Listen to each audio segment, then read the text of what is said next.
पुराने जमाने की बात है, जब शहरों पर बड़े बड़े बादशाहों की हुकूमत होती थी।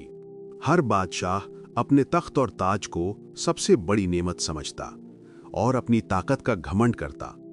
ऐसे ही एक बड़े शहर में एक बादशाह था जिसका नाम ख्वाजा बहादुर था। उसका किला सोने और चांदी से सजाया गया था। उसके सामने हर रोज सैकड़ों लोग अर्जी लेकर आते और उसके दरबार में वजीर, अमीर और सिपाही हमेशा मौजूद रहते। वो अपने को सबसे ताकतवर और सबसे काबिल समझता। उसकी जबान से ये जुमला अक्सर निकलता कि मेरे जैसा बादशाह किसी और जमाने ने नहीं देखा। लोग डर के मारे उसकी हाँ में हाँ मिलाते और उसकी बातों को सच मान लेते। लेकिन शहर की गलियों और चौकों में जब उसका जिक्र होता तो लोग आपस में कहते कि इस बादशाह के दिल में रहम नहीं, ये खुद को खुदा समझता है। उसी शहर के किनारे पर एक दरवेश रहता था। उसके कपड़े पुराने और पेबंद लगे हुए थे। खाने को मुश्किल से 2 वक्त की रोटी मिलती थी। उसका ठिकाना शहर के बाहर एक जर्जर सी झोंपड़ी थी। लेकिन उसके चेहरे पर अजीब सा नूर और आंखों में गजब का सुकून था। वो दिन रात अल्लाह की याद में रहता, लोगों को सब्र और शुक्र की सीख देता।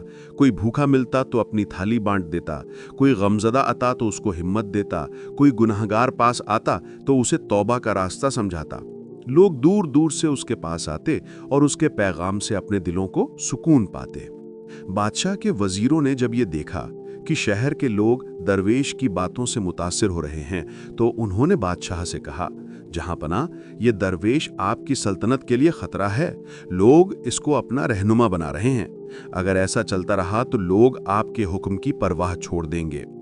बादशाह पहले तो हंसा और बोला, एक गरीब दरवेश मेरी हुकूमत के लिए क्या कर सकता है। मगर फिर उसके दिल में शक पैदा हुआ।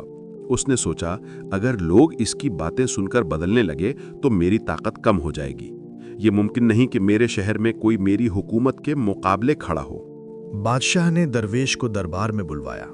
जब दरवेश आया तो वो नंगे पांव और पुराने कपड़ों में था।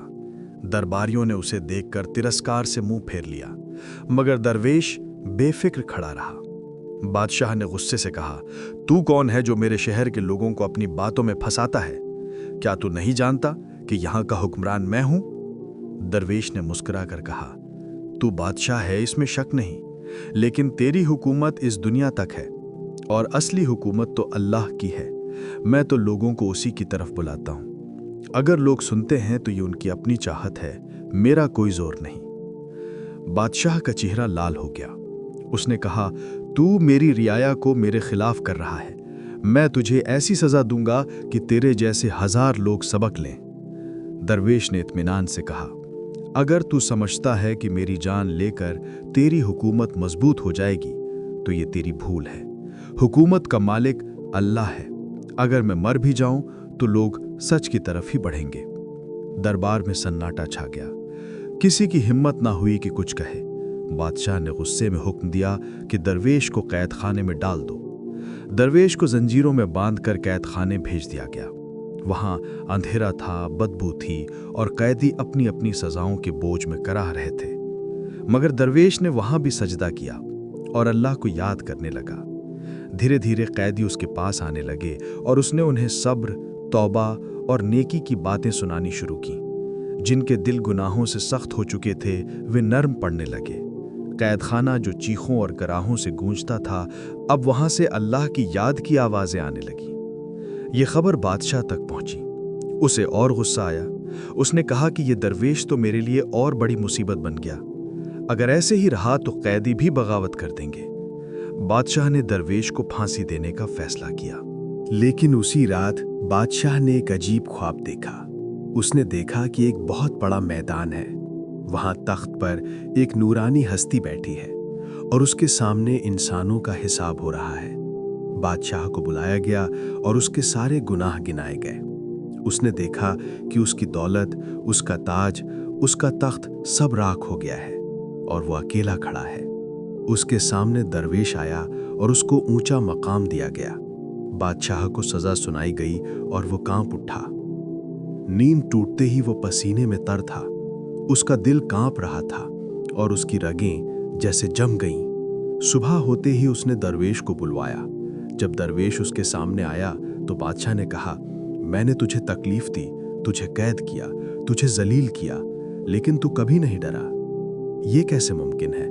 तेरे पास कौन सी ताकत है जो तुझे हर डर से आज़ाद कर देती है? दरवेश ने मुस्कुराकर जवाब दिया, ये ताकत किसी दौलत या ताज की नहीं, बल्कि अल्लाह पर भरोसे की है। जब इंसान जान लेता है कि दुनिया का हर बादशाह फानी है और असली मालिक सिर्फ अल्लाह है, तो वो किसी से नहीं डरता। बादशाह की आंखों से आंसू निकल पड़े। उसने कहा, मैंने ख्वाब में देखा कि मेरी हुकूमत खत्म हो चुकी है और तू इज्जत के साथ ऊंचे दर्जे पर है। मुझे डर है कि कहीं ये सच्चाई न बन जाए। दरवेश ने कहा, ये दुनिया फानी है, तेरा ताज और तेरा तख्त तुझे धोखा दे रहा है। अगर तू अपने दिल को बदल ले और अल्लाह की तरफ रुजू कर ले तो तेरा अंजाम अच्छा हो सकता है। बादशाह का दिल पिघलने लगा। उसने धीरे धीरे दरवेश से तौबा की तालीम ली और अल्लाह की तरफ रुजू करना शुरू किया। लेकिन ये तौबा आसान नहीं थी।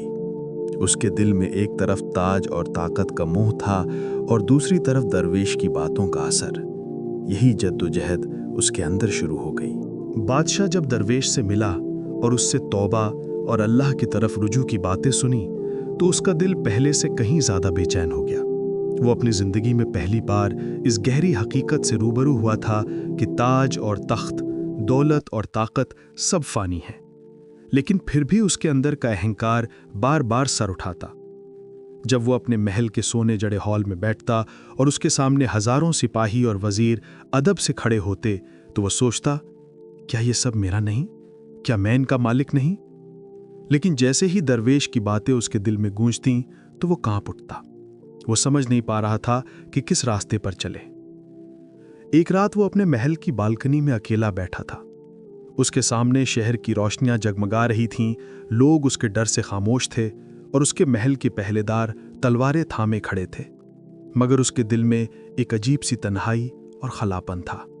उसने सोचा, ये सब होते हुए भी मैं इतना बेचैन क्यों हूं? क्यों मेरे दिल को सुकून नहीं मिलता? उसी वक्त उसे दरवेश की बातें याद आईं कि सुकून ताज और दौलत में नहीं बल्कि अल्लाह की याद में है। उसके दिल में चिंगारी जगी, लेकिन अभी वो पूरी तरह भड़क नहीं पाई। कुछ दिन बाद एक वाकया हुआ जिसने उसके दिल को और झकझोर दिया। दरबार में एक गरीब औरत अपनी छोटी सी बेटी को लेकर आई। वो रो रही थी और कह रही थी, जहां पनाह, मेरे पास खाने को कुछ नहीं, मेरे शौहर की मौत हो गई, मैं बच्ची को कैसे पालूं? बादशाह के वजीरों ने कहा कि इसे कुछ अनाज और पैसे दे दो। लेकिन बादशाह के दिल में उस वक्त दरवेश की आवाज गूंजी कि इंसाफ सिर्फ चीजें बांटने में नहीं बल्कि दिल बदलने में है। अल्लाह के लिए मदद कर, ना कि दिखावे के लिए। बादशाह ने उस औरत की मदद की, लेकिन पहली बार उसने अपने दिल से किया। उसकी आंखों से आंसू निकले और उसे अजीब सा सुकून मिला। दरवेश से उसकी मुलाकातें बढ़ने लगीं। कभी रात को गुपचुप उसके झोपड़े पर जाता, कभी दिन में किसी बहाने उसे बुला लेता। दरवेश उससे कहता, बादशाह, अगर तू चाहता है कि तेरे दिल का बोझ हल्का हो तो सबसे पहले अपने घमंड को छोड़, अपने महल के दरवाजे गरीबों के लिए खोल, अपने जुल्मों का मुआवजा दे और अल्लाह से तौबा कर। बादशाह ये सुनता और उसका दिल पिघलता, लेकिन फिर उसके अंदर का नफ्स कहता, अगर तूने ऐसा किया तो लोग तुझे कमजोर समझेंगे। यही जद्दोजहद उसके अंदर चलती रही। एक दिन दरबार में एक वाकया हुआ जिसने उसके दिल की जंग का फैसला कर दिया। उसका एक वजीर जो हमेशा उसकी चापलूसी करता था, अचानक उसके सामने बोला, जहां पनाह, लोग कहते हैं कि अब आप दरवेश की बातें सुनने लगे हैं। ये आपके लिए मुनासिब नहीं। आप तो दुनिया के सबसे बड़े बादशाह हैं। अगर आप दरवेश की बातों में आकर बदल गए तो आपकी ताकत कमजोर पड़ जाएगी। ये सुनकर बादशाह का चेहरा सख्त हो गया, लेकिन उसी वक्त उसके दिल में एक और आवाज गूंजी, क्या तू इस दुनिया के वजीरों की बात सुनेगा या उस अल्लाह की जिसने तुझे पैदा किया? बादशाह कांप उठा। उसने दरबारियों के सामने ऐलान किया, आज से मेरी हुकूमत बदल जाएगी। मैं अब इंसाफ करूंगा, गरीबों का हक दूंगा और अल्लाह की राह पर चलूंगा। जो चाहे मेरे खिलाफ हो जाए, मुझे अब किसी का डर नहीं। दरबारियों पर सन्नाटा छा गया। वजीर दंग रह गए। किसी ने सोचा ये बादशाह पागल हो गया है, लेकिन कुछ लोग चुपके से खुश भी हुए, क्योंकि वो जानते थे कि ये बदलाव हक का है। धीरे धीरे बादशाह ने अपनी जिंदगी बदलनी शुरू की। उसने महल के दरवाजे सबके लिए खोल दिए, गरीबों को खाना, अनाज और कपड़े देने लगा। उसने जुल्म करने वाले अमीरों से कहा कि गरीबों का माल वापस करो। अगर कोई जुल्म करता तो अब वो उसकी सख्ती से रोकथाम करता। उसके फैसले इंसाफ पर आधारित होने लगे। लोग हैरान थे कि जो बादशाह कल तक घमंड में डूबा था, आज इतना बदल गया। दरवेश उसकी इस तब्दीली को देखता और मुस्कुराता। उसने कहा, देखा बादशाह, जब इंसान अल्लाह की तरफ लौटता है तो उसके अंदर का जुल्म और घमंड खत्म हो जाता है। अब तू सच का बादशाह है, पहले तो सिर्फ ताज का था। लेकिन ये रास्ता आसान नहीं था। उसके खिलाफ कई वजीर और अमीर हो गए। उन्होंने सोचा कि अगर बादशाह ऐसे चलता रहा तो उनका फायदा खत्म हो जाएगा। उन्होंने गुपचुप उसके खिलाफ साजिशें रचनी शुरू की। एक रात उन्होंने उसकी जान लेने की कोशिश की, लेकिन अल्लाह ने उसकी हिफाजत की। बादशाह ने जब ये देखा तो उसने दरवेश से कहा, अब मैं समझ गया हूं कि हक पर चलना आसान नहीं, लेकिन यही असली राह है। मैं अब पीछे नहीं हटूंगा। आखिरकार सालों बाद जब उसका वक्त पूरा हुआ तो वो एक सच्चे मुसलमान के रूप में दुनिया से गया। लोग कहते थे कि हमने ऐसा बादशाह नहीं देखा जिसने अपने ताज और तख्त के घमंड को छोड़कर इंसाफ और फक्र को अपनाया हो। उसकी मौत पर पूरा शहर रोया और लोग कहते थे कि दरअसल असली बादशाह वही था जिसने अल्लाह की हुकूमत को पहचाना। दरवेश भी कुछ ही समय बाद दुनिया से चला गया, लेकिन उसका नाम हमेशा के लिए जिंदा रहा। लोग कहते थे कि वह छुपा रुस्तम था जिसने अपने सब्र, यकीन और अल्लाह पर भरोसे से एक घमंडी बादशाह को बदल दिया। इस किस्से से यही सबक मिलता है कि असली ताकत और असली आज़ादी दौलत, ताज और तख्त में नहीं, बल्कि अल्लाह की याद और ईमान में है। इंसान अगर सच में अल्लाह पर भरोसा कर ले तो वो सबसे बड़ा जीतने वाला बन जाता है।